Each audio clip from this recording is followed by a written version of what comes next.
Hey, what's going on, guys? This is my first live stream in more than a year and a half, which means essentially that I don't know if anyone's actually going to show up and be on this live stream, but I'm just going to talk a little bit about many of the things that are plaguing our economy right now, and talk about how I don't think that the new administration is helping anything out at all. We are a few steps away from the economy starting to melt down. And let's talk a little bit about that. I do want to talk about a couple of specific cases. And right now, I want to talk about this guy right here, Skylar Holden. Says he hasn't been paying attention. Missouri farmer who used an online quiz to vote for president now faces losing family farm after a funding freeze. So my social media is mostly set up for me to watch right-wing propaganda, basically. And that's all I do on social media is watch right-wing propaganda. Or what I'm finding out is that it's not just propaganda. There's a lot of propaganda that is positive. This is just full of misinformation. This guy lives in a bubble of right-wing misinformation, but I don't want to like shit on this guy at the same time. Okay. This is the bubble that he lives in. This is how everyone talks around him. He voted the way he voted against his own interests, believing that he was somehow going to be exempted from it. Also, guys, the point I want to make with this is, like I said, I'm not going to crap on this guy. In fact, if you look, I'm not monetized right now, but I am doing my first fundraiser, and it is for farm aid because I think that aiding farmers in support of our economy as a whole is more important than any politics that are out there.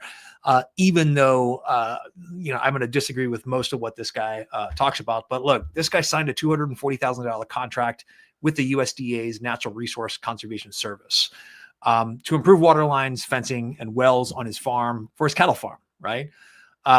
The USDA recently notified him that his contract was frozen after he'd already spent $80,000 on materials and labor. If you watch any of his videos, he starts off his first video by stating, "Hey guys, I'm going to lose my farm, unless something is done." People were very unsympathetic towards him. They basically said, "Hey, this is all your fault. This is what you voted for." And he claimed that he didn't know anything about Project 2025. And he claimed that Trump had disavowed Project 2025. I don't know why you'd believe Trump regarding anything he'd say, since he would lied 30,000 times. That was documented during his first administration, lied on television, lied on social media 30,000 times. But that's neither here nor there. All farmers need help because farm incomes have absolutely come apart at the seams over the last 3 years. And this is dangerous for everyone in the United States. It's dangerous for our food supply. It concentrates our food supply in fewer and fewer hands. Okay. Let's take a look at federal farm subsidies since 2020. Federal farm subsidies since 2020 have gone from 46 billion all the way down to $10 billion. And if you don't like farm subsidies, you would probably think that's a great idea. And if you look, they were on the rise during the first Trump administration from 2016 all the way through 2019. And in the 2020, they just exploded because of COVID, right? So we understand that to a degree. We wanted to keep food prices low because there was supply shock and we weren't receiving a lot of things from other countries, or it was being delayed. Since then, though, we've seen farm subsidies decline precipitously, down to $10 million or $11 billion in 2023. And in 2024, that number held relatively steady. But what does this mean? A couple of things are happening when we're not supporting small farms. We see concentration in the industry. This has already happened with like meat packing. 4 big companies control the U.S. beef industry. This is one of the reasons that beef prices are so high. Yes, beef prices are high at market, but the majority of cost is added on in the slaughterhouses and packaging. And by the time it gets to you, it's extremely expensive. And a lot of that is because we have 4 companies controlling this: Cargill, Tyson Foods, Brazil-based JBS, and National Packing Company, which is also controlled by a Brazilian beef producer, Mafra Global Foods SA. Okay, so we have 2 foreign entities that are controlling the vast majority of meat packing for the beef industry. All right. Another thing that happened in 2022 is China imposed a 12% tariff on pork goods coming from the United States. And that made it more difficult for U.S. pork producers to sell pork products in the United States. even though a huge portion of pork production in the United States is actually controlled by the Chinese-owned Smithfield Foods company. So this is really the reason that we need to support farms. Most fertile farmland in America is losing money. Returns to a 50-50 corn, soy rotation in dollars per acre over the last 3 years, 2022, 23, 24, people are losing money per acre. Thanks to inflation, the traditional farm safety net is ineffective. American farms have traditionally had a safety net in the farm bill that kicks in during tough times. This has been delayed a couple of times over the last couple of years, and we've seen funding dry up for that. So these are all of the reasons that I think that this guy is misunderstood by both the left and the right. Farm subsidies make up anywhere from 15 to 25% of all farm income, depending on the year. This is not an industry that functions on the basis of capitalism. It has not functioned on the basis of capitalism since the early 1930s, when we started subsidizing small farms because of the Dust Bowl. And the Dust Bowl was far worse than you may have imagined. It's far worse than you can imagine from movies. There was even a new psychological illness called dust madness that came about because it drove people crazy to see their livelihoods destroyed. But the net income, or the net farm income picture, looks pretty bleak. And it really has to do with this. Inflation adjusted 2022 versus 2024 prices. We've seen the cost of cotton, or the price of cotton, hogs, corn, wheat, and soybeans decline. That huge portion in wheat and soybeans that decline is because of reciprocal tariffs on our exports. When we applied tariffs to China and to other countries, we don't export a lot to them other than food products. And so they implemented tariffs on us. The difference is, for a lot of their products, we don't have anywhere else to go, and we have to continue to purchase it even with tariffs. When it comes to corn, wheat, and soybeans, there are other producers in the world. China in particular has gone out of their way to develop alternative supplies for just about everything that they need. And our tariffs are hurting them less and less and less on certain products. Still, they're quite substantial on most technology products, software, chips, that sort of thing. They're still quite substantial. But if you look at our main exports are agricultural, and we're having less and less of an impact. At the same time, we've seen cattle income, or cattle prices, go up by 154%. That's not being reflected at the actual farmer level. A lot of that, like I said, is added on value at the meat packing and distribution level. We've seen poultry prices go up, specialty crops, and dairy. Okay. So this is the reason why, even though that guy Skylar Holden and I probably wouldn't agree on anything, I still don't want his family farm to fail, right? I want him to be successful. I want him to produce food. We need as much diversity of food producers as possible to prevent concentration of wealth in food production in 4 companies like we have with beef. So yeah, like I said, I haven't done a live stream in a long time. So thank you very much. Chris Palmer, you may be the only person watching at this point. You guys feel free to make comments at any time. I like to respond to comments in the chat section. But look, we need to think about a couple of things for 2025. Number one is, how are we going to make money? The stock market is in kind of a holding pattern right now, just waiting to see whether or not the tariffs are actually going to happen, whether or not this administration is actually serious about tariffs. I can tell you that it looks like they are very serious about tariffs. And it looks like our allies, Canada and Mexico, who have been threatened by these tariffs, are taking it very seriously. And their reaction may not be what we think it is. We may not have the power over them that we think we do. 40% of our imports come from China, Mexico, and Canada. Canada in particular has an enormous amount of leverage over us for one reason, and that's their potash exports. Not only do we import 80% of our potash from Canada, almost all of the domestic potash producers are actually Canadian companies as well, or at least partially owned by Canadian companies. They have the power to raise prices on potash anytime they want to. If you don't know why this is important, it also relates back to farming. Potash is one of the primary ingredients in fertilizer. If you raise the price of fertilizer, or you cut off the supply of potash, that's going to reduce crop yields, and that's going to raise prices. So, yeah, that's going to raise prices. And I think that raising prices for the general public is probably not what this administration intends with tariffs, or maybe they do. I don't know. They seem to be fine with chaos. Let me see here. I would love to hear about SoFi and give a moment. I have 10,000 shares and around 460. It's a significant portion of my. I'm torn between taking profits and being greedy and holding for 50. So I was going to get to that in another video, and I probably will. Look, one of the things that's probably going to happen with the coming unemployment issue that we're going to have, and we are going to have an unemployment issue. Layoffs are far higher than people think they are. They're not being reflected in earnings right now because of delayed compensation plans. There's 250,000 people that were laid off by, in government work. That's coming immediately. But the people that are accepting this buyout, they won't be for federal employees. They're not going to be reflected in the numbers until at least September, maybe later. And also, I think we all know how hard it is to find a job at this point. If you've gone out and looked for a job, then you know how hard it is to find one. It's taking people months or even a year to find a job at this point. People with great qualifications, particularly if you're an older person over the age of 50, finding a job is exceptionally difficult in this economy.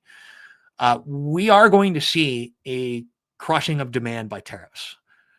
I don't understand why people don't get the fact that if importers are paying the tax on, paying a tariff, that tariff will be passed on to the consumer. I import things from textile products from Pakistan and from China because I'm locked into a purchase agreement with one of the franchises that I own. And my prices are going to go up by 25%. I am not going to eat that 25%. I'm going to take that 25%. I'm going to probably sit on that for a month or two and gradually raise prices by that 25% and pass it on to the consumer. And they're either going to buy it or they're not going to buy it. That is going to push certain people out of the market. It's going to reduce demand. And that means when demand gets reduced all across the United States, there's going to be unemployment. When unemployment gets high enough, the Fed will be able to lower interest rates. When interest rates are lowered, for those working class people that still have a job, we are going to see a wave of personal debt refinancing. The weight of debt on personal balance sheets, rising layoffs in high-paying industries means that there's going to be a lot of challenges for our, system-wide for our economy. Those issues coupled with inflationary tariffs inflationary pressures brought on by tariffs are going to keep prices high and keep interest rates high until we see that cratering of consumer demand.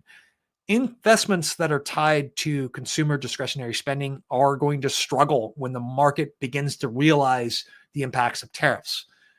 Tariffs aren't all bad. Tariffs have long been a necessary tool to protect critical industries for like national security purposes and, frankly, to buy votes. And some doomers and accelerationists are actually celebrating the end of free trade without understanding the global impacts of that, without understanding that it will affect you personally and it may cause you to lose your job because consumer demand is just going to change. So I see there going to be a huge demand in debt refinancing when interest rates finally drop. Now, I can't predict when that's going to happen, but when that does happen, one of the companies best suited to take advantage of that through their personal loan program is actually going to be SoFi. Upstart as well. And I had planned doing a video on this for later on this week or next week. But in terms of borrower quality, in terms of credit and average income, SoFi really can't be beat at this point. Now, no borrower is 100% bet, right? And even people with great credit scores can fail to pay back some of their loans. But SoFi's been sitting on mounds of cash for a while, and they've sort of been planning on a disruption in capital markets for a very, very long time that hasn't happened yet. And as long as they can raise the capital to satisfy demand for personal loans, refinancing credit card debt, they're going to do very, very well. And you're going to see some of their net interest income sandwiched a little bit when you see those margins get sandwiched a little bit because of lowering interest rates. but they're going to make that up on the volume of loans that they're doing. There's a few other lenders that are going to be like that, like Lending Tree's probably going to be like that. Upstart's going to be like that. But we're going to see these guys that have really low costs, meaning they're just online services. They don't have brick and mortar buildings to worry about. They're not paying for a ton of office space. Their main cost is really like their hosting. We're going to see those guys turn over huge profits. I don't expect that to happen for a year or two, right? I don't expect interest rates to really start going down until maybe fall. And I don't really expect interest rates to drop like a rock into the 2 and 3% level. They may never get to the 2% level again, but I don't expect them to drop into the 3% level until things get really bad, and just until we see unemployment kind of at the 10% level and demand has really been dried up. So all the tariffs not passed on the product, every company actually Z. Dude, I import shit all the time, and I will not make less money to satisfy someone else. I will sit on that and raise my prices later, but I'm going to pass all the costs on to you. I'm not making less money just because because taxes go up. No importer is afraid of tariffs. You're still going to have to buy things from overseas. The tariffs are not going to be high enough to spur domestic production of a lot of things that we buy overseas. And even if they are high enough to spur domestic production of certain things, think about how long it takes to recapitalize those businesses without people understanding that recapitalization and reindustrialization is going to take years before the working class sees the benefits. We're all going to be left out in the cold. How long is it going to take to raise the capital, plans for new factories, identify and purchase the land, apply for all the permits, build those factories, and ramp up production? Think about how long it took for the Model 3 to ramp production to where it was in 2021, 2022. It took 4 years to do that because they simply couldn't produce more. They kept hitting a wall in terms of how fast they could get their employees to work, how fast they could get their machines to work. We're going to have to face that with everything that we're trying to reindustrialize here. There's going to be a long, long learning curve. Prices are going to be high for a very, very long time if tariffs are imposed, and it will crush demand. And we'll probably see 10% unemployment, if not higher. What is this country going to do with 10% unemployment and high inflation, with the very definition of stagflation? Stagnant growth, high capital costs because interest rates are high unemployment, and low consumer demand. What are people going to do because of that? So I think it's naive to think that we're not going to pass the cost of the tariff on. Like the business owner is not going to share that cost with you on the way up. So you're right. Every country does need access to U.S. consumers. They do have other markets, though, besides the U.S. consumer. We're 5% of the world's population, 25% of the world's economy. This argument that everyone is ripping us off is kind of bullshit, because we have negotiated agreements over and over and over with countries. They protect certain industries. We protect certain industries. None of these tariffs are a secret. None of these tariffs are a surprise. I'm not 100% against tariffs. We would not have an auto industry without tariffs, because our automakers are just not competitive internationally. Particularly, over the last couple of years, we've seen Chinese EVs become incredibly, incredibly competitive. If BYD would come to the U.S. And would sell like the BYD Seal for $12,000, would sell the BYD Han for $28,000 now. Tesla's toast. Their car division is going to be toast, because we learned from the 1980s that quality doesn't really matter. Cost does. Think about how poor quality Japanese cars were in the early 1980s, and they were poor quality in the early 1980s. They were better quality than American cars, but they were just cheaper. Think about how crappy the quality of Korean cars when they first came over here, and now Kia and Honda are killing it here. They came here at a low price point with a ridiculous, you're probably not old enough to remember their 10-year, 100,000-mile warranty on a couple of Hyundai models. They were willing to lose money for years on those cars, on repairs, to ramp up their production, get better at making cars until they were able to make money. The reindustrialization process is going to take years, and the working class is going to suffer in the meantime. And who is working class? Do you consider yourself to be working class? If you're watching this live stream, you're probably working class no matter how much money you make. The point that I think needs to be made is that everyone that receives a paycheck is working class. There is no difference class-wise in my mind than the primary care provider who works for Kaiser and makes $280,000 a year, and the McDonald's worker in California and they make $17.60 an hour. You still receive a paycheck from a boss. Your life can be upturned by someone simply turning off your logins at work or taking away your employee card, and you're left out in the cold. You are working class as well. For far too long in this country, the propaganda has been out there that convinces Americans that they belong to this mythical middle class, which really has not existed since about the 1920s. It's all been propaganda. Since the beginnings of industrialization here in the United States, well, really since the beginnings of the Industrial Revolution in the late 1700s in England, we got rid of the peasant class. We got rid of the warrior class, the clergy, the merchants, all that stuff. And what we really have are capitalists and working class, and that's about it. We have a few people who control capital and everyone else is a worker, but we've allowed ourselves to believe, because we earn more than a guy who flips hamburgers, that we're somehow in a different class. As a financial advisor, I can't tell you how many times I saw, and I'm thinking of one guy in particular who actually made it out of this mentality. There was this guy that I work with who was an executive for Johnson & Johnson. He was like, a little bit older than me, probably like 52, 53 years old. He lost his job, and this is back in like 2011 or 2008, making, $280,000, $90,000 a year plus bonus, like close to $350,000 a year. He loses his job, and we're having a conversation. I have a bunch of other clients at this time period who lost their job as well. Same boat, mid 50s, just over 45 to 55 years old, lost their really high paying jobs. And I told them all, and most of them weren't my clients anymore after this, because I'm less offensive on YouTube than I am in real life. I've been told I have on great authority from multiple sources that I'm kind of offensive. I don't see it that way, but I guess I am. But I told them all that they're never going to find a job making the same amount of income. They're either going to have to take less money or they're going to go broke.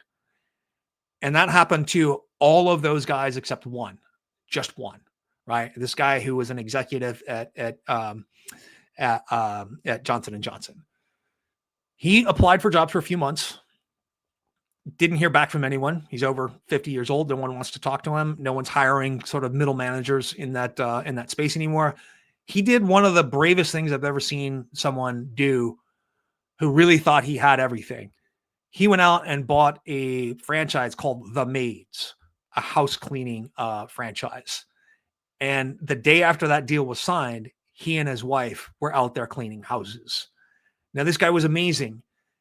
He built this business up to like 30 employees doing, I can't remember how much money he was doing every year in business, but he built this up to like 30 employees and sold his maid enterprise for like $1 million after like 6 or 7 years. But he eventually went back to working at, in the pharmaceutical industry in that middle manager role, making a couple $100,000 a year, about 2/3 what he was making before, because some of those bonuses weren't available anymore.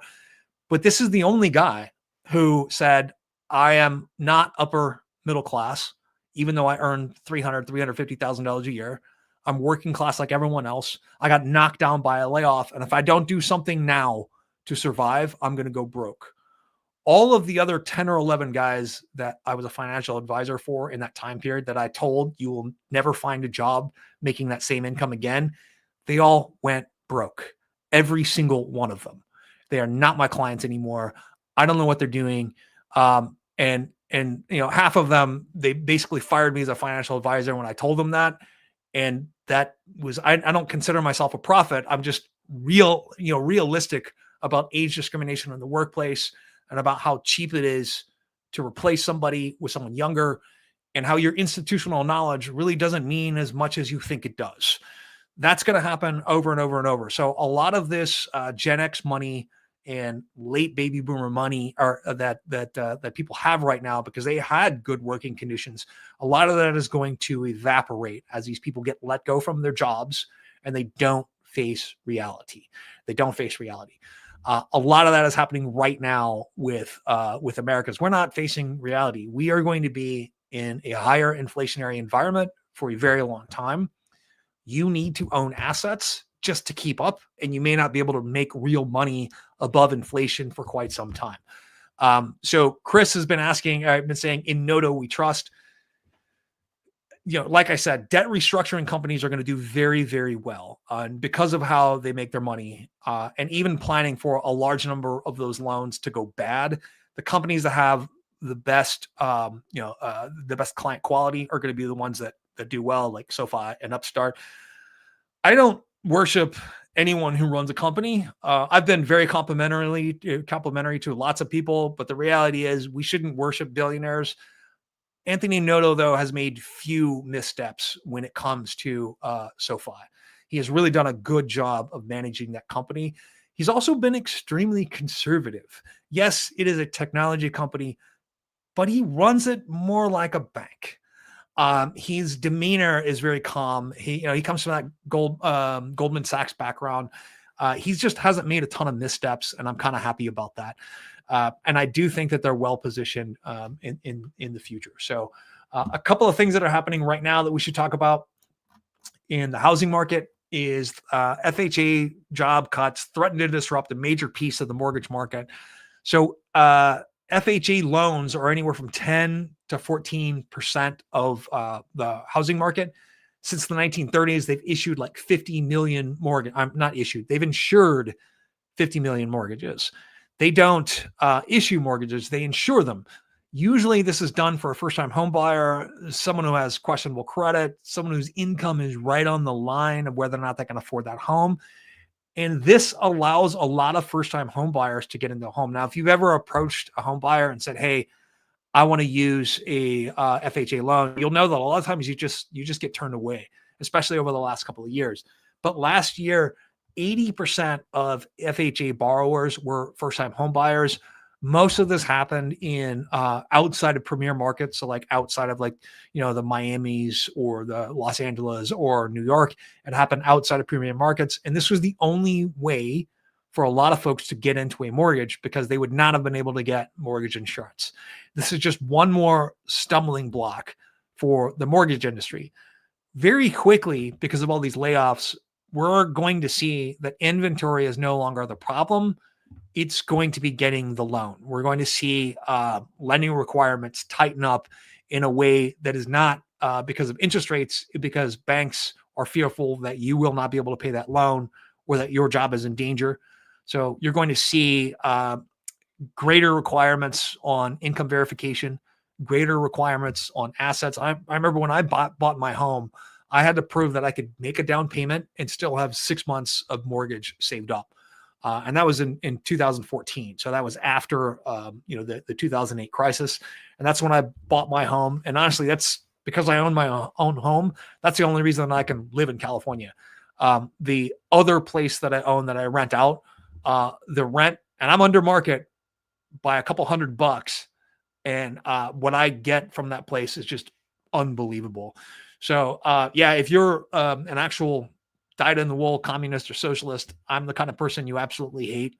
I don't make my money by actually working. I only work 16 to 18 hours a week. I don't make money from YouTube because I'm actually, not monetized.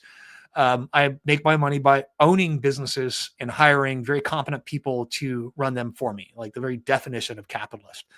I'm not incredibly wealthy, though, by the way, and I'm a landlord as well. So every leftist should actually hate my guts. So there we go.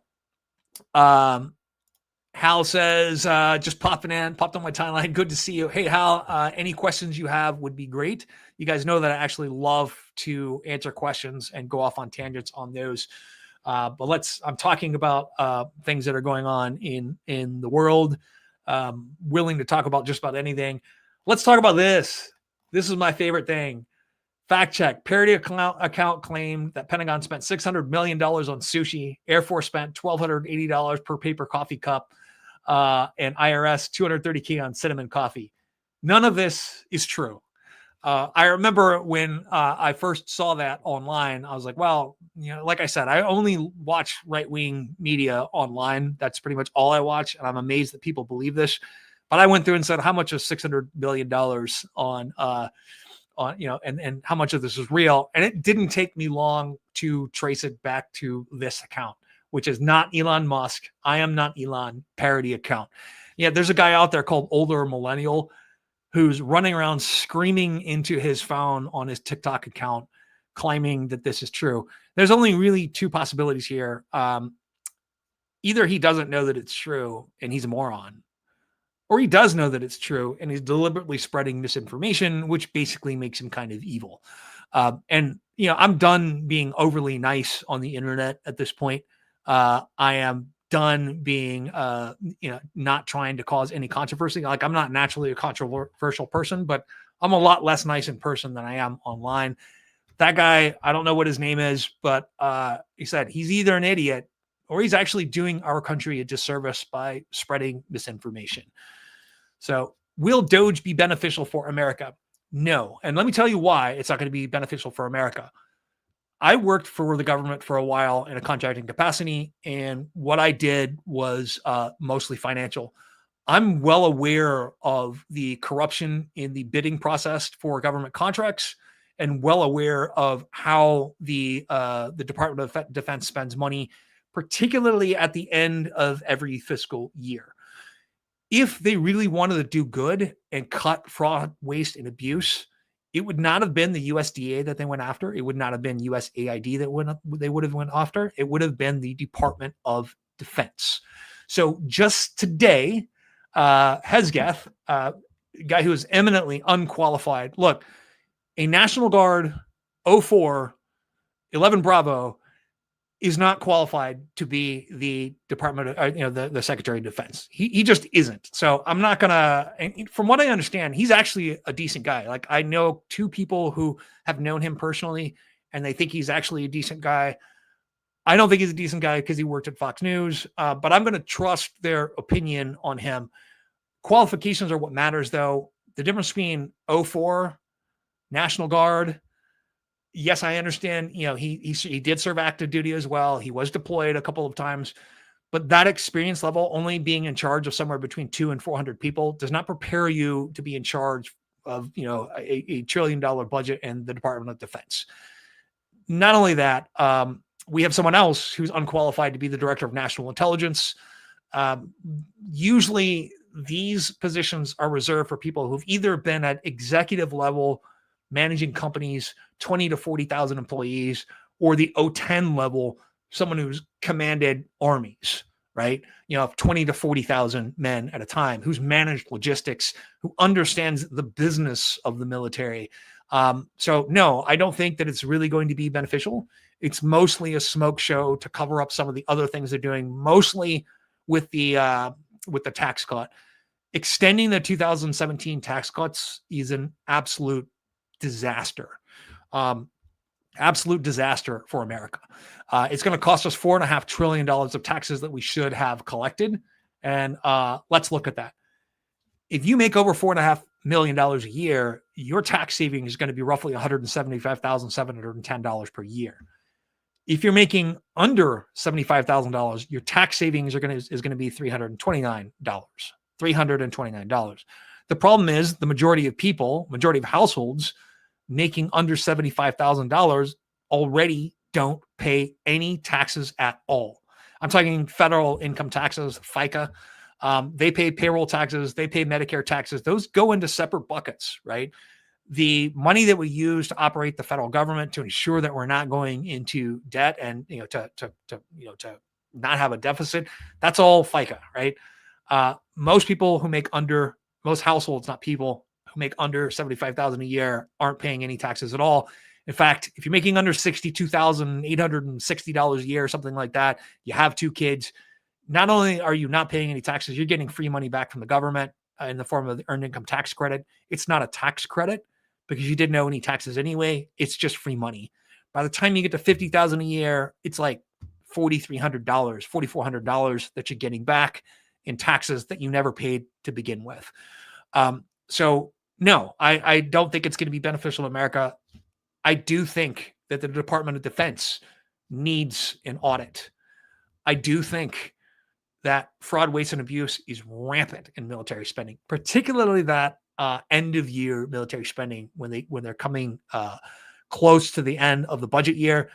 I have seen the most ridiculous expenses completely unrelated to war fighting or readiness on budgets. And I wrote all the reports that I wanted to. They were just, or that I could. Those were just completely ignored. In fact, no one that I ever reported was ever prosecuted, to my knowledge.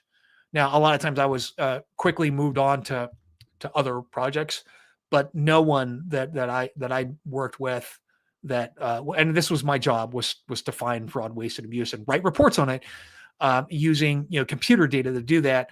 And a lot of times those reports are not supposed to be accepted as 100% fact. It's just saying, hey, there's something really weird going on. These are, the different scenarios. This is what could be going on. But dude, a lot of times, you're just buying things that are completely unrelated to military readiness at the end of the year. So when you do your budget for next year, you can't say there was any money left over. So they won't cut your budget for next year. I understand the human motivation to do that. We aren't necessarily putting the officers and senior enlisted guys that are in charge of these budgets. We aren't giving them the tools to do the right thing. They're encouraged by the system to actually do the wrong thing. So I do have a lot of military clients at one of my businesses. They're not going to disagree with me on this. They're not even going to be angry. They're just going to shrug their shoulders and say, yep, that's what happens. Okay. On the other end of that, though, when it comes to government contracts, in a lot of cases, you only have 2 or 3 bidders on government contracts in the same industry, and they all know each other, and they're all colluding to keep the price of that bid high. There's also a few idiosyncrasies where you can have someone that I know who's female, military veteran, disabled, minority. A certain number of contracts are set aside for her to bid on, and bidding on those is limited for people that don't have all of those different allowances. And that was set up in the 1970s because the industry, the contract industry, was basically dominated by insiders. It's still kind of hard to get into. You have to learn how to navigate the system to get into that. In fact, I just asked a friend of mine a few months ago who was an attorney, how could I bid on this government contract? And the process was not easy. I ended up not doing that. My wife did not want me to bid on that contract. She says I don't have enough time as it is. So, yeah. So recently started the position in Google. It's never a bad thing to say that starting a position in Google is going to backfire on you. And I'm not saying it's going to now. I'm going to say that in the immediate term for the stock market, I think they're going to have some absolute uncertainty. But back to this tax thing. These tax cuts are already in place now. This is the environment that we are working in. Back in 2017, the Tax Cuts and Jobs Act was signed. It reduced over a 9-year period the amount of money that we're bringing in by about $4.5 trillion.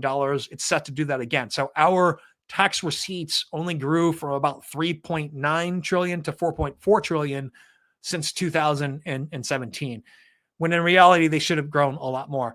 This actually doesn't go far enough. I think that the tax rates should be returned back to the time when we actually had a surplus, back to 1999, 2000, the last time we had a surplus. So there's 2 different ways to look at that. Under the accrual method, we had surplus in 99, 2000, 2001, and maybe a little bit in 2002. Under the cash basis accounting method, where instead of capturing future promises of income and future promises of payouts, you're just counting what you have now. We really only had a surplus in 99 and 2000. And those are the only years that we had a surplus since forever. But really, this crisis started in 1981 when Reagan got into office. Part of his deficit spending plan was to put the Soviet Union out of business. We got addicted to that deficit spending plan, and it basically just never went away. So the last time that we had a surplus was 99, 2000. If you look at our tax rates then, the top tax rate would go from 35% to 39.6% on the wealthy. That would go a long way towards plugging the hole. I do believe, though, that we must aggressively cut our spending and that every government program needs to be cut. In one way or another, every government program needs to be cut. Particularly the third rail of politics, Social Security.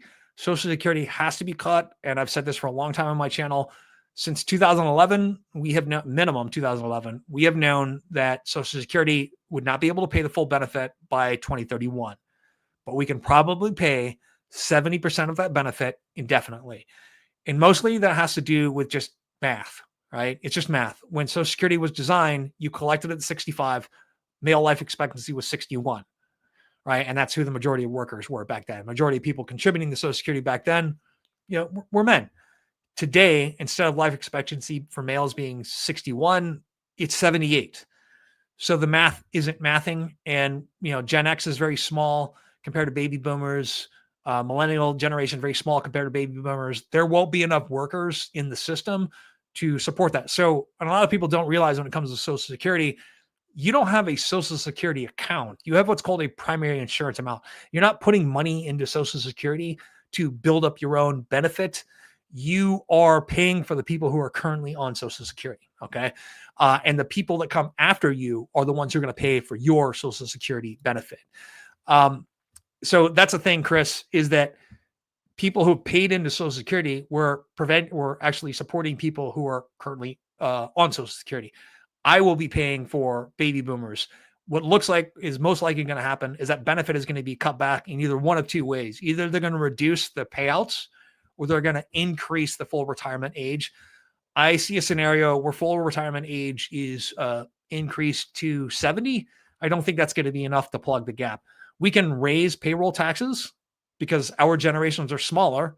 There just isn't enough money to pay for Social Security, right? And even the borrowing that they're doing out of that, they're in the place of that borrowing, they're putting in government bonds, right, that mature on certain dates. So this whole thing going on where they're saying that people stole from Social Security, that's not true at all. These special government bonds have been put in there for years. They pay interest, all that stuff. They're not going to leave that money sitting in cash. That's not how an investment fund works. So the idea that Social Security is going away is probably not going to happen. What I would prefer happen is that we raise our Social Security tax by 1%. Instead of paying 6.2%, we're paying 7.2%, and we cut the benefit to 70 cents on the dollar. That can be basically sustained indefinitely. Let me see here. Thanks for sharing your insights. Everyone should smash the likes for your in-depth knowledge, as always. Thank you. It's funny, FC, is it's been so long since I've done a live stream or done videos. I don't remember every single person that was in here. I do remember you guys, Demos. So I don't hold Tesla anymore. And I am glad that I don't hold Tesla anymore. And this is going to lose me a lot of subscribers, and it already is. Every video that I put out since I came back is losing me subscribers, partially because I'm taking positions now that I never took. But dude, I don't support people who support the German guy, right? Mustache man. I don't know if I can say that word on YouTube or not without getting banned. And there's more evidence than just the salutes that are out there. Particularly his support of us bringing Afrikaners over here bothers me a lot, because I'm familiar with that community. There's a lot of those folks here where I live, and they're not pleasant people. Not to say all of them, but they have not abandoned the ideas that they had when they lived in South Africa. It's not good for society. I also think that we have reached a point where we should no longer be supporting oligarchs, and that's exactly what he wants to be. I'll go into this a little bit more in another video, but he is too hungry for power for my taste, and I'm not supporting him anymore. I sold my stock, middle of last summer when it became clear, very clear, that he no longer supported our democratic republic, our representative republic, and that he is advocating an authoritarian rule of some sort. Here's the important thing to remember about authoritarian rule. Authoritarians are not good for business because they are acutely aware that in order to survive, they have to do things that are not there, that are good for their cronies and not good for the economy as a whole. And they're completely willing to preside over a failed nation. Look at every person considered a dictator today. They rule over a failed nation. Kim Jong-un, Alexander Lukashenko, Vladimir Putin, to a lesser extent, President Xi of China. And we can talk about China's issues right now. I've really kind of dived deep into their population numbers since the last time I spoke to you guys, and their problems are really stark. China's demographic issue is quite stark at this point, and I think that there's not a lot they can do to turn that around. Russia's demographic issues are quite stark at this point, and there is not a lot that they can do to turn that around. This is one of the reasons they've gotten so aggressive in the last couple of years. So it's because it's a now or never kind of deal. Either they're going to expand and make a lot more people Russian, or the Russian ethnicity is going to die out because their birth rate is so low, their life expectancy rate is so low. And I can tell you that losing 3 million, a million men close have been killed or wounded in Ukraine at this point, like 870,000 or something like that. 2 million military age men left the country to avoid the draft, right? To avoid being conscripted. We've seen a massive brain drain out of Russia, where the best minds are leaving for greener pastures. These are not the worst people in their country that are leaving. It's the best people in their country that are leaving. I don't think that they have a future. I think that no matter what happens now, Russia will never be the country that it was, unless unless what's happening now. Let me see here. Do I still hold Xpeng? I do not. I do not hold Xpeng because of what is going on in China at this point. And like I said, I'll go into that in more videos later on. I still think that Xpeng has great products. I really do. I think they're having a little difficulty being heard in the market in China. There's just a huge amount of people producing there right now. It's destructive competition. They have too many people in the market offering too many products, and they haven't found a way to distinguish themselves. Their numbers have looked really, really good, but that's not helping them raise capital. Let me see here. And then Demos says, sell, don't hold that crap. 50% drop in sales across Europe, 20% here. China too much competition. The issue in China is that the Chinese products are better, period.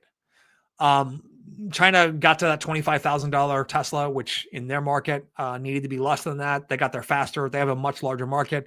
There's a lot more competition, and those cars are great too. The Tesla Cybertruck, which I thought was kind of a cool idea at first, but has been a disaster in its rollout. I didn't think about this until recently, but every other car in their lineup was already pre-planned by the guys that Elon Musk kind of pushed out of the business. And the Cybertruck is really Elon's first baby in terms of development, and it's been a complete failure. They're not going to make their money back on that. It's just, and my problem with the Cybertruck is it's a truck that doesn't look like a truck. If they'd have made a truck that looks like a truck that was electric and had the same height, I think it would have sold just fine. A number of things with the construction went wrong though. Like, I've watched people online pull apart the Cybertruck by hand because the construction quality is so poor. But a few of the things that I noticed just driving around is that it doesn't look good, even with a few weeks of driving, because, and this is just because of physics. It's all of those straight lines and flat surfaces make every blemish really show up. His foray into politics absolutely has not helped that. The majority of people that were buying his cars were of a certain political persuasion, and he has basically told them to, go screw themselves. And what he doesn't seem to realize is, in terms of his customer base, that's actually where most of the money lies as well.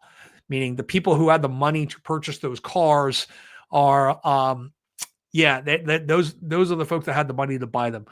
And I know that he realizes this, but I think that he saw this coming in worldwide markets before. He saw that he was being outcompeted in China despite being the first mover.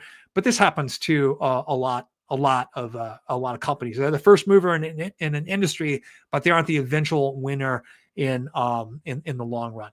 So Macbar says, welcome back. I thought you moved out of civilization. No, I started the new business. I started a software as a service business. Worked on it very hard over the last year. Actually had to improve some stuff in my other businesses too, and had one business that was kind of a disappointment that I shut down, another one that hasn't made as much money as I wanted, and another one that's doing really great. But my software as a service business took up a lot of my intellectual time. And honestly, like, I wasn't getting paid much at all to do YouTube. And I was spending a lot of time on it. So I've resolved to come back and talk about issues, but not spend as much time on it. Just because, like I said, it became a bit of an obsession. And there's really no way for me in particular, a reasonable person, to be successful on YouTube as a creator. I'm just here to talk about the things that I want to talk about, the things that you guys want to talk about. Yes, I do. And that's the company I'm talking about. Hal says, do you still have a restaurant? Yes, I do. And that's the company that is a bit of a disappointment. It's profitable, but it's not really making enough for me to take out regular income. When I compare this to 2019 numbers, it's really mostly about costs going up. We're doing, close to $1 million in revenue on that bar and restaurant, and we're barely making any money on it. Labor costs are really high in California, but it's food prices that the instability of food prices is what's really killing us right now. And the fact that it's an entertainment bar, so our costs are going to be high anyway. They're going to be really, really high anyway. So, what we could have expected was roughly $200,000 a year in profit off of that, maybe $300,000 a year in profit at most, based on parking situation, number of seating that we have there, length of the bar. So if you have regulars, each bar seat is worth about $40,000 a year. We've only got 15 bar seats there, right? So we have to make up a lot of money on entertainment, and we do have a stand-up comedy night there that does fairly well, and we have lots of live music. But it's been a bit of a disappointment because of rising costs. The problem is, though, we can only get costs down by crushing the economy. If we crush the economy, then no one's going to want to go out to a bar, or maybe they will to drown their sorrows. I don't know. Maybe they'll spend their entire unemployment check. Maybe Elon doesn't need anyone's support. If his robots take over everything, he may hold the cheapest means of production. That is a possibility. I simply don't believe that he has an advantage in technology when it comes to his robots, though. I really don't. I think that, yeah. So this is something that I've been researching for a while. I want to make a video on this. So I don't want to kind of totally ruin it. In a video that I'm making next week, a lot of the stuff that we're talking about today, I've already talked about, but I'm going into more detail. It's going to be a calmer, more organized presentation. So Canada has demographic issues as well. We have large immigration from India. Why is that an issue? So I've been in the technology and finance industry for a long time. And here's the thing, the arguments that Elon and all these other guys put up against about H-1B visas, they don't hold up for me. And I'm going to tell you why. Being a software developer is very hard. Lots of people learn to code. The problem is, and this ratio has not changed, and I know because we fired a couple of programmers over the last couple of years, this ratio hasn't changed. For every 100 programmers, 5 of them are awesome, right? They deserve every penny you pay them, almost no matter how much you pay them. 15 of them are just adequate, and you're going to think about firing them every day. But they can kind of do their work, and their time to market is what I call it, like how much time it takes for them to complete something and get it on the product to market is adequate, but it's not winning any awards. So that's 20% that are useful. The other 80% are completely useless. They're going to cost you more money than you're going to make, right? That same proportion has been true for me with people on H-1B visas and just like native born Americans. That type of engineering knowledge and ability, plus the ability to get it done quickly and get it to market, that combination of intelligence, speed, creativity, just not everyone has it. And I don't have it anymore. I really don't. I'm years out of date in a lot of the coding stuff that we're looking at. I'm fortunate that I understand what I do, but I recognize when someone is not producing. Like just last week, the very last line of code for someone that worked for us last year was taken off of our product, and it was just a complete waste of money. Every dime we paid the guy was a complete waste of money. But that's true with 80% of those employees. Okay. It's always going to be true. The reason he wants H-1B visa people is because he can pay them 70% of the money that he pays American workers. And they're desperate to stay here because, weeks after they lose their job, if they get fired, they're getting a notice of deportation. And that's the way it's always been. And it's really difficult to find a job now. And basically he wants people that he can threaten. He wants people that he can control in order to make his companies run and get a 30% discount on them. That is morally wrong. And I don't know about you, but I still operate many things on a moral standpoint. Okay. So yeah. Let me see here. Thoughts on Palantir. Own a lot of shares via Tom Nash recommendations. So I've owned shares of Palantir, a couple hundred shares since the very beginning. I'm more familiar with their products than most people are. I've had the opportunity in the last 2 years to work with their products, and I worked with them before a long time ago on a project. And I wasn't as impressed because we had to do a lot of the front end programming ourselves. But I understand it's particularly in the predictive logistics area, they're doing really, really well right now. But that's not what I use the product for. They have a lot of competition now. A lot of competition. I just gotten like a comment war with someone that says no one does what Palantir does. Lots of people do what Palantir does now. Lots of people do, right? The issue with Palantir is that we have a person who doesn't exist, JD Vance. JD Vance is not even his name, by the way. He's changed his name like 3 or 4 times. Who is a character who was created by Peter Thiel, who's the CEO of Palantir. And I know Palantir went down today because there's going to be an 8% cut in the budget, and there's not really going to be an 8% cut in the budget. Everything's just going to be shuffled around. And the 8% is going to come out of the DoD budget in the form of probably military benefits, right? Not an actual like projects or anything like that, because those are actually protected by lobbies. But when it comes to Palantir, there's no longer going to be an upward limit on how much money they can make through government contracting. I was really hoping that their civilian business would, their private sector business would expand a lot quicker than it has. And it's expanded quite quickly, but I thought it would expand even more quickly. But now there's no upward limit on the amount of contracts that they can be given. JD Vance sits one greasy hamburger away from being president. Elon Musk is a creation of Peter Thiel. He's the one that bailed out. He is the one that bailed out SpaceX. Elon Musk owes him. He is the one that partnered with him in eBay, along with David Sachs. Peter Thiel, Elon Musk are part of that eBay mafia. These guys are now in control of large arms of our government, with Palantir sitting right there providing a lot of intelligence assets to the U.S. government. I just don't think that there's an upward limit on what they can earn, because there's not really going to be competitive bidding. They're going to bid along with other contractors, and their bid is going to be accepted. Their amount of government business they do is absolutely going to explode over the next couple of years, because when you get these types of people in power, the cronyism becomes rampant. It's already rampant in contracting for government services, but this is going to be a level that we have not seen since the Gilded Age, like 1893 to 1913, which the astounding thing is I don't know if this is an AI clip or something, but Donald Trump talking about how he wants to go back to 1893 to 1913, where the United States was the most wealthy country on the planet.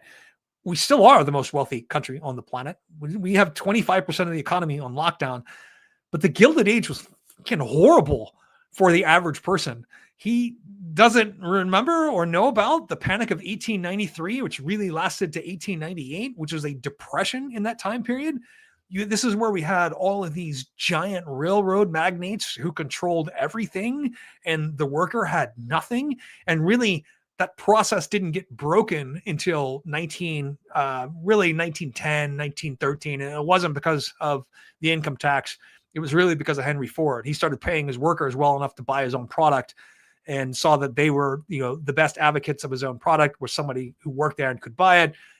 But people laughed at him when he said he was going to pay his workers $5 a week, and then they could go out and buy stuff. They became consumers rather than people that just worked all day. And he was going to reduce them back to 5 days a week, 8 hours a day, and pay them $5 a week. That was revolutionary. People laughed at him when he did that. It was genius on his part. He paid his workers to be consumers of their own product, and they became the best advocates for their product. So would I hire humanoids at any of your businesses? Probably not. Largely because it's just not set up for that right now. Most of my businesses, all of my businesses really cater to the working class. You don't go in a bar to get served beer from a humanoid. You go there to get served beer from a human and interact with other humans at the bar. If you're there to just drink silently in the corner and not talk to anyone, I mean, you probably don't really want to be in a bar, right? Just drink at home. The Jiu-Jitsu Academy that I own too, you go there to train jiu-jitsu with other people, to learn basically how to choke out and, simulate murder on your best friends. That's essentially what you do at a Jiu-Jitsu Academy. So I don't know that I would replace humans with humanoids. And then with my software business, I mean, I guess so. We've used a lot of chat. We've been very ChatGPT dependent on developing this. The programming questions that we ask them, the code that it spits out back to us, we found that it's generally really good. The advice that it's giving us on the back end and payment processing has been really good. Dude, I discovered that Stripe is, well, I don't know if I can say this without getting sued, but Stripe is not being truthful about the fees that they charge, particularly if you're using their API. They are not being truthful about the fees that they charge. So I'm just going to leave it at that, because I can prove that mathematically that they're not being truthful, but I'm not going to go further than that because I don't want to get sued. All right. So still hopeful on BBAI with their recent rise and fall. I tracked their rise. I haven't tracked their fall. Let me check that out here for just a second here. And so I know some of the folks at BBAI, just to be on, I need to be transparent with you guys. I know some of the folks at Big Bear AI, so I'm not unbiased here. The run up in this company is a little bit hysteria induced. If you have it now, I would dump it and buy it back later. That's what I would do, and that's what I did recently. And if you look at the all-time high for this stock, right? No, it doesn't have it on here. The 52, it doesn't have it on here. So 5-year range. Oh yeah, you get this all-time high right here. 1612 is the all-time high. That's me. That's still me. Right? I sold my shares at 1612 on that day. I sold the shares with the highest amount ever, and then I repurchased like somewhere around here. Right? And I've been sitting on that since. But Big Bear AI is a real company. I'm familiar with their products. They are good products, and they are a competitor of Palantir. They've been around also, I want to say, since like 2000. I've known a couple of employees who exited that company and came to me with deferred compensation plans and things that they were curious about turning into investments. And they're a real company. I do think that they're overpriced right now based on their earnings. They still have negative earnings per share. And I do think that their beta is just high right now. And you're going to have a chance to buy that at better rates at a later time. So, interesting takes. Thanks for selling Palantir. Didn't really know about JD Vance. Yeah, JD Vance is an interesting character.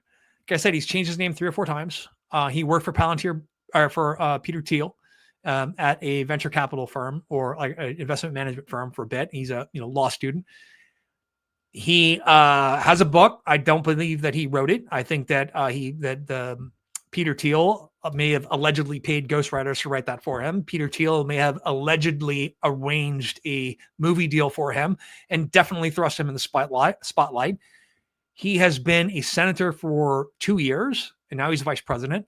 And if you look at everything about him in 2015, 2016, 2017, he's a completely different person. His political views have completely changed.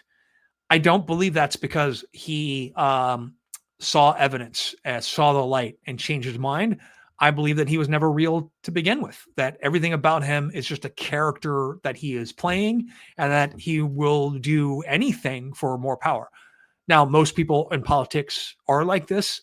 Most people have the decency to pick a character and remain that character, though, and act accordingly. But his speech in at NATO was disturbing. So Trump basically and JD Vance surrendered to Russia. Trump betrayed another U.S. ally, which was to be expected. I predicted that he was going to do this because this is what he does. He betrays our allies. He betrayed the Kurds. He betrayed the Afghan government, and he betrayed the Free Syrian Army. None of these were particularly strong allies, maybe, but the Kurds were a particularly important one that we owed something to, and we have betrayed before in the past. I've never shared this before, but I was involved in sponsoring a Kurdish family to move here in 2004. So I have a special place in my heart for Kurdish Peshmerga fighters, who moved here with their families. And I do feel like we betrayed them, and we owe them something, because we made promises and we didn't fulfill those promises. The same thing is happening in Ukraine right now. We made a security guarantee with them that we would guarantee their borders based on the 1991 agreement. And Trump today is blaming Ukraine and blaming Zelensky for getting invaded. He's blaming him for fighting back against a ruthless dictator and claiming that Zelensky is the dictator because he hasn't held elections for 5 years. Well, okay, well, now you're going to call Winston Churchill a dictator because he didn't have elections for 6 years during World War II. Also, it's kind of hard to have elections when 20% of your population is captured by the Russians and another 15% of your population is exiled. So I don't think those elections would be valid either. I think that the defeat of Russia is a very important geopolitical goal. The way we were doing it, providing equipment, old U.S. equipment, right? We provide them missiles that were made in 1991 to 1999. We provide them anti-aircraft missiles that were made, beginning in the mid 80s, 1984 to like 1990. And we replace that equipment with U.S. manufacturers by keeping the dollars here. We give them old equipment. We pay U.S. manufacturers to make something new. That was a very good plan for us. We've also gained valuable experience on what the next war is going to be like. It's not going to be like the war in Ukraine. It's going to be something different. Elon Musk's assessment that this and that is stupid. The F-35 is dumb because of drone warfare. He doesn't understand that the United States is not going to fight a war like Ukraine does because our warfighting capabilities are different to begin with. We would have complete air superiority. Neither Russia nor Ukraine has air superiority. You might say that Russia has air superiority. They don't have air supremacy. The way we would do that is very different. There would be no air defense network in any area close to the contact line. There would be no airfields anywhere close to the contact line. It would be just a radically different war. And we're not going to be we would not send meat waves. Like the casualty ratio, if the U.S. went to war with Russia, I think it would be like 500 to 1, like literally like 500, even 1,000 to 1 casualty ratio in our favor. And Russia knows this. They know they wouldn't break us on the battlefield. They're going to break us internally. And I think they're kind of succeeding at this now. They are succeeding. They've broken this country apart with propaganda. They mostly use TikTok, YouTube, Instagram, unwitting consumers of that. And even, I don't think Dave Rubin didn't know that he was taking Russian money. I don't think Benny Johnson didn't know that he was taking Russian money, or Tim Cook did not know that they were taking Russian money. All they did was repeat Russian talking points and propaganda. I can see the same thing on Russian state television that they're talking about, right? And I watch Russian state television all the time. It's entertaining. I could see the same thing. Don't tell me for a minute that they didn't know that a video that got 40,000 views wasn't worth the $100,000 a week that they were taking. These people are traitors. They are absolutely traitors. They did this knowing that they were spreading propaganda because they think it serves their purpose as well. Do you think that NVIDIA will have real competition soon? NVIDIA already has real competition to a degree. It just may not be structured the way you think it is. So China, as of yet, does not have the ability to produce the highest quality chips out there. But there really isn't anything preventing them from doing that, but time. They're just going to need time to ramp that up and start producing it. Our sanctions on the export of chips have done a lot to slow them down. It hasn't done anything at all to stop them from eventually reaching parity with NVIDIA. And don't think for a moment that those chips being manufactured in facilities in Taiwanese facilities have been completely penetrated by Chinese intelligence at this point. Any design that's being made in Taiwan is leaking out to China. I remember years ago, I had an issue with a Cisco router that I'd solved many, many times, and because it was a known bug with a Cisco router. And then I was working overseas, and someone had a similar issue. It turned out it was the same issue with a Huawei router. Got into the back end of the Huawei router, took all of took all of the documentation out of there, looked at what the issues could be, and it turns out it was an exact replica of the Cisco router that we had.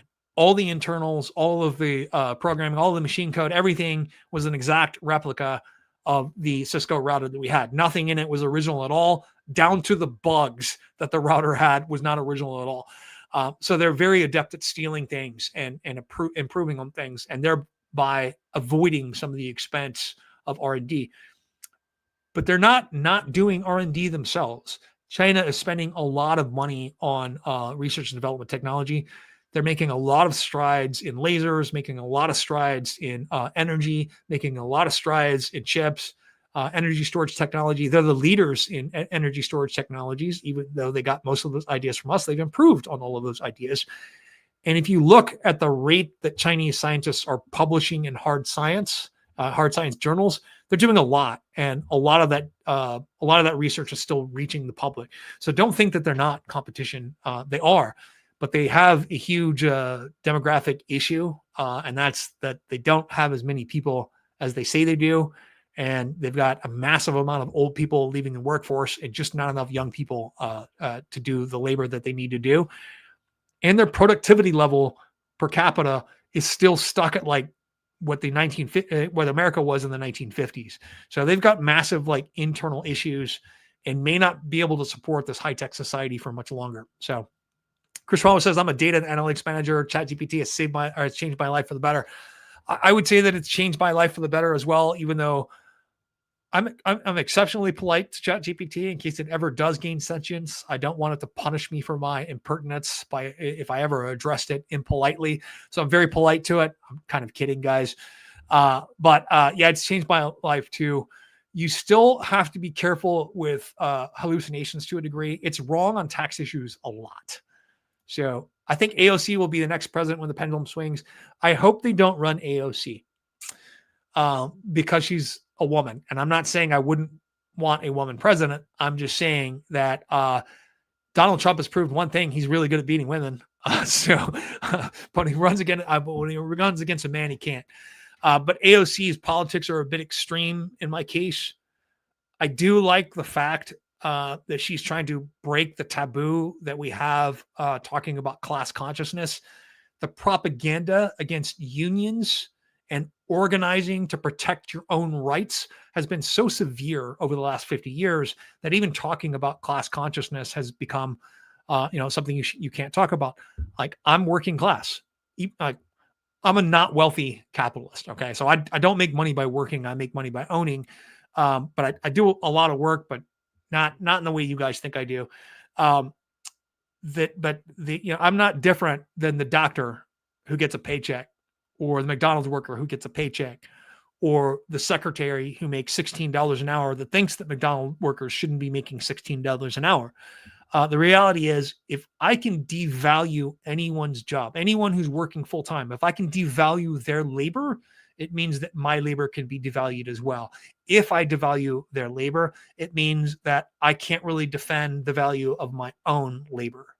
And this is kind of the issue, is that she understands well sort of the Marxist definition of the Marxist definition of the value of labor, that's not going to translate very well to the general public. And the whole framing of joining a union to defend your interests as a working class adult needs to change. They need better messaging on that, because the propaganda against that is huge. Like just calling something right to work means that the worker gets screwed. That's what it means. Union electricians, and I just talked to one 2 days ago. Union electricians here on prevailing wage jobs get paid $61 an hour. If I go with a non-working shop, they're getting paid $30 an hour. $30 an hour here is poverty wages.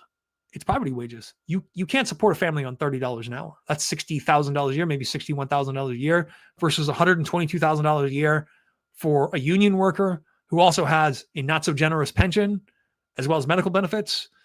That's a good job to have. And if you're a union working electrician, you will be broken by age 50, 55. You're not going to make it to full retirement, right? So that high pay is sort of paying for all of the damage done to your body.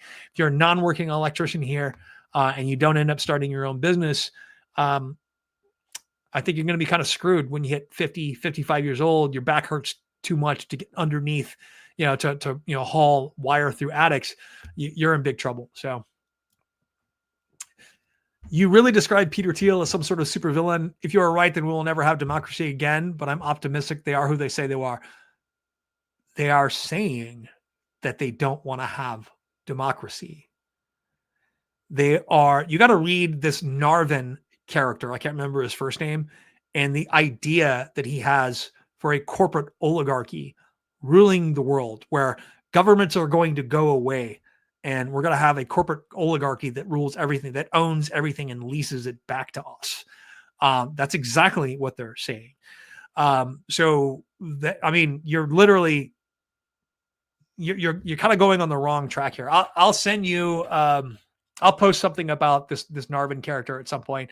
I don't think he's as influential as people think he is, but you cannot trust the billionaire class to have your best interest in mind.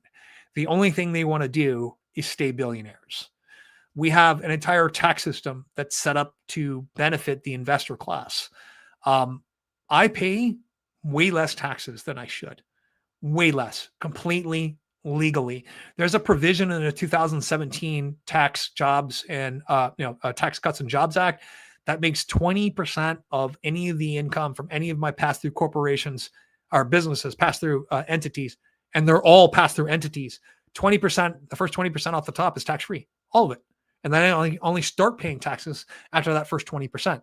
And then there's a ton of other deductions that I can take at the business level to do that, because that's how the tax code is set up. So I pay far less in taxes than I should, right?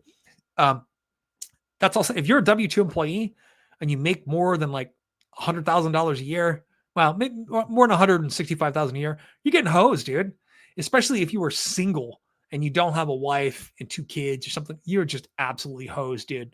You're paying way more in taxes than, I don't know if you saw the video where I compared taxes for people at median income, $80,000 a year, single, wife and 2 kids, and the difference in taxes. So if you're single and you're paying, make $80,612 a year, you're paying like $9,500 a year in taxes.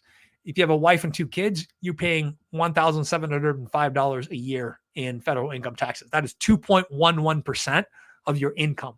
That's what the median income family of 4 pays in this country. That's after the child tax credit is applied. They're paying $1,705 in those FICA taxes, right? So the tax code benefits families in that respect, but then they're not really contributing for the amount of resources that they're using either, particularly as you go down that income scale. But the people that really aren't contributing their fair share are the extreme wealthy. Not taxing the extreme wealthy allows wealth to concentrate. And this is the problem with Russia, right? Is Russia has relatively high per capita income, something like $10,000 a year. And we have it, it's like $50,000 a year or something. It's much better for us. It's much more evenly distributed for us as well. In Russia, it's concentrated in like 4,000 households. Like they have almost all of the income and everyone else has nothing. Before the war, Ukraine was kind of the same way. They had high concentration. They had oligarchs there. Those guys have pretty much lost their power because of the war to a large degree. Just like what happened with us in World War II, there was a major cleaning out of all of those 1920s and 1930s style political machines during World War II. And we took the opportunity to put a lot of those people in jail or to ruin them financially. And so they're no longer the power brokers once the war was over. So any thoughts on Mr. Buffett selling out of his U.S. index holding? Yes, he sold out all of his U.S. index holdings. So I looked at that. It was 0.2% of his overall portfolio. 0.2%. So he spends a lot of time in cash. He keeps a lot of his assets in cash. Particularly during 2020, he was sitting on billions of dollars of cash, just waiting for the right opportunity. The way he does things isn't really a mystery. He's not exactly a contrarian investor. He invests based on something called we think that he invests in something based on the dividend growth model. That's how he invests. That has changed a little bit over the years, and he's taken a few more risks, but he's ultimately very, very careful. I would not read much into his dumping of his U.S. Index funds. I would read more into his dumping of American-based banks. So as deposit rates drop, I'm not talking about the rates of that we're paying on deposits. I'm talking about the amount of money that people have on deposits. That is going to make it more expensive for banks to do like interbank borrowing, and it's going to affect their balance sheets. And I think we're going to see a profit decline from banks here in the future. So yeah, let me see here. Yeah, the AOC thing, be president. I don't actually think she'd make a good president either. I think that she is better in her role right now. I think she's much better in that role right now. I would not mind seeing her as a senator, but I don't want to see her be president. And there are some parts of her politics that I really don't enjoy. I have really controversial opinions on the Israeli-Palestinian conflict. I have apparently now controversial opinions on the Russia-Ukraine conflict.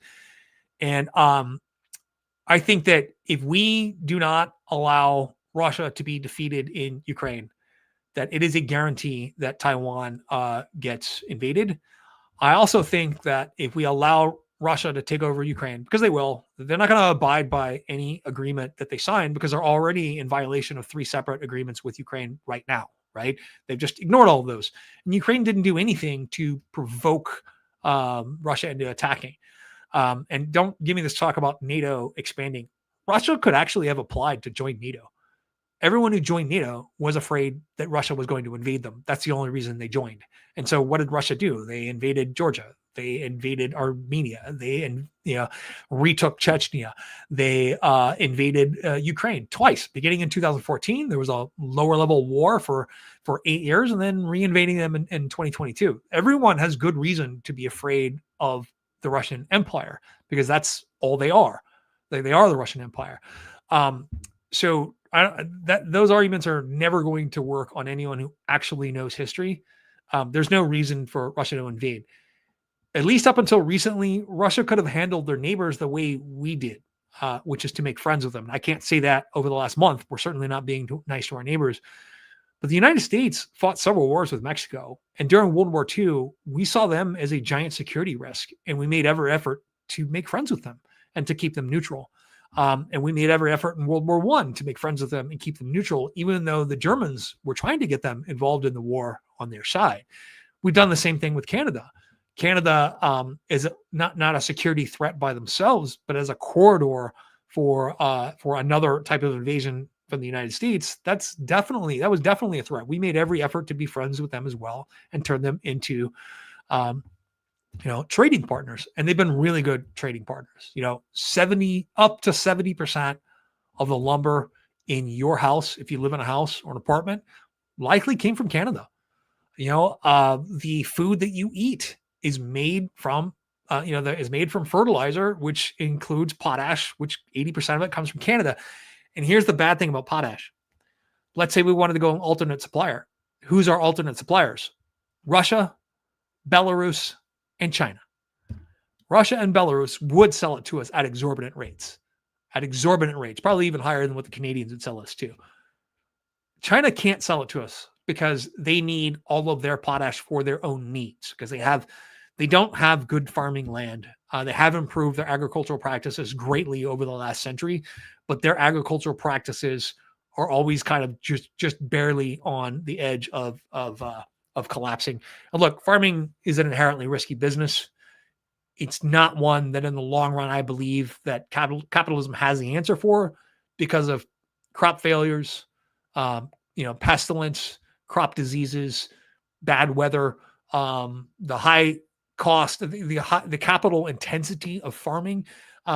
It requires that farmers take on debts, and then they have all of these risks that other businesses don't really have, particularly with like crop diseases, right? With viruses and things like that. I just don't believe that capitalism has the long-term answer for farming, and they're always going to be dependent on subsidies. And I do not have a problem with farmers being dependent on subsidies. I don't. I have a lot of problem with other subsidies, but I don't have a problem with farmers being dependent on subsidies because it's a matter of national security. So, let me see here. Back to Palantir. What do you think of Alex Karp? No, the info that I know about everyone is available to the public. It's all available to the public. I don't share secret information. It's all available to the public. You just have to dig. Alex Karp is very performative, which bothers me, and it should have bothered me about Elon Musk as well years ago, but I just kind of looked over it. Last year or the year before, he did this. He had this quarter where earnings didn't look really well or look really good, and he came out and just bragged about how we have the best product in the world and this and that and this and that. When their numbers didn't really reflect that, I would have appreciated a more sober and logical and rational approach to poor earnings.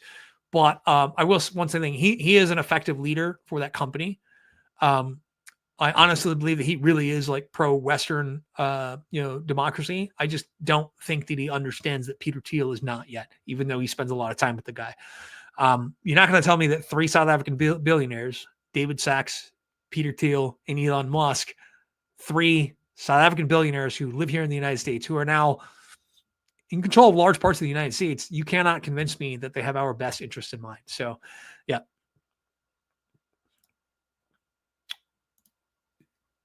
Do you believe that everyone should buy American products? We can have an open market and still buy American products. And I definitely prefer to buy American products. But let me tell you something. Like, I want to sell, gis or uniforms in my jiu-jitsu academy. I can buy at wholesale level the gis that I need I can't do it because I'm locked into an agreement. But if I wanted to go to Pakistan and get gis custom made exactly the way I wanted to, have them shipped to the United States, at least prior to tariffs, it would have cost me like $31 per gi if I bought them in at least like 100 gis at a time, right? 100 uniforms at a time. If I wanted to go to the only U.S. producer of a jiu-jitsu uniform, which is Origin, I would pay at the wholesale level $180, and I'd have to sell it for $280 to $300 to make any money. Okay. And the problem is God, they're going to hate me for saying this. I'm not happy with the quality of those Origin gis. I'm really not. I do sell a few of them because there are people that just want to buy that gi. But if I only purchase that gi and force my clients to purchase that gi because it was so expensive, they would go somewhere else, right? Like the gis that I sell are between $160 and $180, and they last for years at a time. It's a high quality product from Pakistan. It's customer choice. You have the choice to buy that gi, and because you can just sew our patches on. You can buy an Origin gi if you want. There's like one guy that wears them. Even my military members, they're not buying the Origin gi, and it's the only one that's made inside the United States. I have another friend of mine who owned a jiu-jitsu competition series. He searched high and low for anyone in the United States and even Mexico who could make he searched everyone in the United States first, who could make his medals for his jiu-jitsu competition for a reasonable price. And he searched everywhere in Mexico for someone who could make it at a reasonable price. And China, because of their expertise in manufacturing, not just because They have lower labor costs. They have expertise in manufacturing that the United States no longer has, and we'd have to relearn to do that. But yeah, I drive an American car because I want to drive an American car and I want to support the United States. My wife is not American and she drives a car from her country of origin. That's a big sore point for me, but it was her money. She can do what she wants. So yeah. You're right about Elon being able to divert attention. He did the same thing last quarter. Yeah. And he's not going to be able to do that much longer with the absolute, crash in sales from Tesla. And it's catastrophic, right? Luckily, they're sitting on, I want to say they had like $33 billion in cash, but a quarter of their earnings last quarter came from the increase in price of their Bitcoin holdings. And I don't know, because I read that report a few weeks ago, so I don't know how much of that actually like cashed in and turned into cash, or how much they're just marking to market that asset class, which there aren't a lot of rules around how you mark to market of that. So I don't know. It may or may not actually be forbidden. So, yeah, Musk and Trump are both master destruction looting. They're not even masking it. Like the Trump coin, like the weekend before he got inaugurated, that's just ridiculous, dude. It's just utter ridiculousness. Like, yeah, his whole user base is sheep, and he just keeps shearing them over and over and over. It's just ridiculous. From the fraud with Steve Bannon's like private border protection border wall thing. All of his friends are engaged in fraud. But what blows me away is how anyone can ally with him, be an ally with him, without understanding that he betrays all of his personal allies. He betrays all of his friends. He betrays all of his spouses. So why do you think he's ever going to be loyal to you? He's completely transactional. The problem is our relationships with other countries and our allies are not transactional. We do a lot of things because it's the right thing to do. Supporting democracy and transparency worldwide is a good thing. This is a lot of good that we've done around the world. And guys like Viktor Orban and Trump and Putin are making it seem like democracy is terrible for some reason. It's not. Look at the way we live compared to those other folks. So, and I'm not saying that everything about America is the greatest. It's not. We have challenges. We need to work on those. What we're doing now is just going to cause more pain and long-term systematic pain. And you and I are going to feel this. The people that are doing this won't feel anything. They're just going to snap up when I think that the Trump administration wants to crash asset values. I think to a degree, asset values do need to come down a bit, and this would hurt me a lot personally, but I think they want to crash asset values because they know that they're going to be the ones with the cash to snap them up, and it's going to increase their power. The only thing that a silverback gorilla wants to be is a silverback gorilla. You don't get to go from being a silverback gorilla to just a really powerful gorilla, right? And this is the problem. The United States, they think it's looking like 1776. I don't. I think that the United States is looking a little bit more like 1793 France. Okay. And if you don't know what that means, just go look that up. So let me see. Do you have an opinion on AMD and Micron? The market for HBM is expanding fast. I don't have a current opinion on AMD and Micron. I'm a few months behind on that. So I'm not going to waste your time by claiming that I do. Let me see here. Do we have any other questions? All right. It looks like questions have kind of slowed down a bit. I've been on for an hour and a half and I'm starting to get hungry. This is my first live stream in a long time. I'm going to do other live streams here in the near future. I hope that you guys are able to, I don't know, were you guys able to see the fundraiser that I was doing for Farm Aid? Can somebody comment on that? Because I'm using like a third-party system to manage this, and I can't even tell if you guys can see that fundraiser for Farm Aid. But if you did donate, thank you very much. I put a really low goal on there because it's my first fundraiser, and I've never done anything like that. So, yep.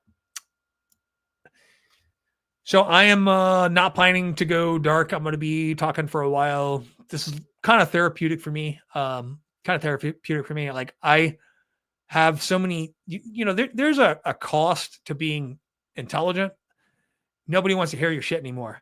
You just have too many things to think about, right? So there's a cost to that. And kind of this is the only way that I can reach like-minded people or people who are willing to explore other ideas. And there are other things that I like to talk about too that have nothing to do with finance or geopolitics and how that affects finance. Like I'd love to have a conversation about the UAP phenomenon at some point, and what's going with there. But yeah. Anyway, guys, I'm going to go ahead and get off now. Thank you very much for tuning in today, and I'll be back. I can't tell you when, but I'll give you advance notice. Thank you very much. Have a nice day.